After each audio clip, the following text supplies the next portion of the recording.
Hello, welcome back to my channel, Chess Capture Chess. Today's video is episode 82 of the Chess Guide and it's been sacrificing to defend. So, obviously last episode we had the sacrificing to attack, so I'm just doing the same thing here. Got two examples, but again we'll be talking through it. So, in this first example here, we have a position of pawns and rooks. So, what we can do here is we know that in this position here, this rook is really not in a good, it's not good. Whereas our rook's quite good. We have, very good attacks we can do. But these three pawns, and black is actually up a pawn here, this pawn right here. And as you can see, these are going to be monstrous when they attack. So these two pawns isolated are going to be very difficult to defend this. So one of my favourite ideas in this, now this is kind of attacking, but at the same time I think it's defending because you're defending these three pawns. And it's actually pushing this up one. Now, the reason I like this is obviously if they take, they've now completely ruined that structure, and then I can play the move rook h1 in this scenario, and wherever they make a move, something like this for example, I can now take, threatening this, maybe forcing an even worse move of this, which now I could push on this side. But realistically, if I think they even say they're the best move. It's weird enough, like something like this, which they give you another pawn, and then in this scenario, you're now joint with black. So, in my opinion, that you've got a rook on the 7th rank, that's already great. You've gained back your point loss, very good again, and you've got a more central king. You've got your rook where it wants to be. Maybe, some of these pawns are a bit wayward, so it's a little bit difficult to keep them. But this is going to be, at least now, a probable draw into maybe a draw, but probably a loss. So that's the difference. Now, there was other moves as well. You could say stuff like this, but there's a little bit more risk to this because of g6. And, yes, after all of this, you are still the same thing, but it's still even. I mean, you could do it this way as well. I just feel like this way is a bit more, there's actually a bit more fun to it. And, you could even play rook g1 now, for example, and then, play this. So, there's anything you want to do there. Now, this second example here is just a simple one, and it actually can win a lot from it. And this is where you're having to defend, obviously, mate in one. Now you could do this 6 ways to Sunday and play, g3, bishop g3, rook f2. There's pretty much everything. But another way you can do this is actually you can sacrifice, and obviously you get rid of that attacker.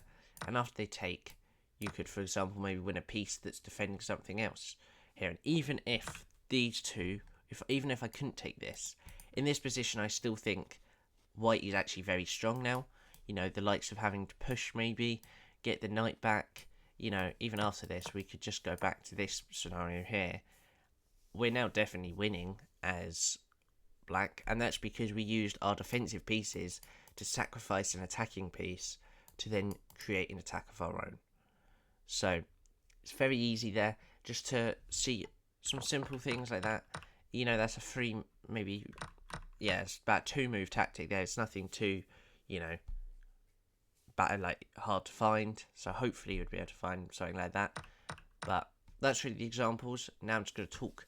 So realistically, when we're trying to sacrifice to defend here, we actually want to, we don't want to give up so many pieces, and especially, like I said, with attacking, you don't want to give up, a queen for 2 pieces like this. That's just not going to work.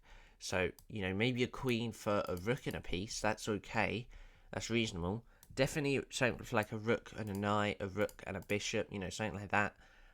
Even, doing something as small as, you could go as big even as saying a queen for 2 rooks. Now, material-wise, that's not really a sacrifice, but as I said, in the sacrifice to attacking, it kind of can be. Now, with the pawn side of thing, I would say it's a bit different how to sacrifice, because obviously you're already quite limited to moving pawns because you've got one less than the other side. So if you had this scenario, I would say most likely don't try and sacrifice too much things here. Sacrificing is definitely not always the way, but as it was probably for Macau Tao. But I feel like sometimes in your daily games there, you should try and just get maybe one or two just to try and throw into a different game. Maybe you've been in the same game 3 times and it's ended up you being a piece down. Maybe you just want to try and get that a bit earlier, but within reason. So that's the main thing as well. When you sacrifice it, you have to have a reason for it. You can't just, in a position like this, you can't just sacrifice, this for example, and think that there's anything, because there is mate in one. You've got to try and do it to do something. So there is that.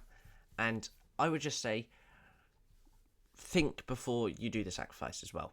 Just make sure you look everything around the board. As I said, sacrificing is not always the way. Realistically, you'd like to keep all your pawns on the board, all your pieces on the board. So you really wouldn't want to be getting rid of those pieces. So try and, find the best move, as we've done that before as well in our video quite a while back now. Try and just make sure you have an understanding into why you're doing that sacrifice, and make sure it's a very good sacrifice. You can sacrifice, a piece, a rook for a knight, for example, but it's got to have reason with that. If you just sacrifice it and it doesn't do anything, then you're just giving away material. Whereas in this position, you're obviously getting rid of mate in one, and you're winning back your material and more, maybe, with obviously this and taking this knight.